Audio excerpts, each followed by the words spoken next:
Okay, a little over a week ago, I posted a video on my YouTube channel. It was called Storytime. I Moved In with the Hebrew Israelite, a cautionary tale. The video is still up just in case you haven't seen it. It's on my YouTube page, Bourbon Bougie. Okay, some people listened to the video and were wondering how she could see all of these red flags, like some of these things that should have been common sense and still stayed in that situation, even, I mean, as horrific as it was. And the young lady sent me an email with a follow up talking to me about what her situation was growing up. And I do want to just share some of that. So she sent me a letter that she had sent to her mother. And I'm going to just take out a few pieces of it because it is a long letter. In this part, she says, I was not allowed to fail without being made to feel small. I was not allowed to be goofy without being insulted. I could never make mistakes. I could never forget things. I could never cry. I could never have feelings. I could never be unapologetically me.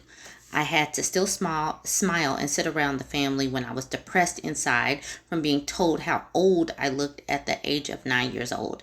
After being told I was a loser because I was struggling in my subjects, kids at school would pick at me. My older sister would pick at me and always say how she couldn't wait to leave me behind. My biological father left and told me he didn't want to be around me. So it just sounds like she had a whole lot of turmoil going on in her household growing up. So she wanted to be a chef, and they called her Miss Piggy. And her mom said, "You're not gonna be no damn chef. You took that from me and killed my any aspiration I had, and I don't even think you realized it. You damaged my self-esteem when you constantly picked at me about my weight. As a parent, you're responsible for all the food that comes into the house. So if my kids are gaining weight, then as a parent, it's my job to change what food I buy." So this letter was long, but her mom did respond. I'm going to show a piece of her mom's response. I'm going to skip down to the bottom half of this.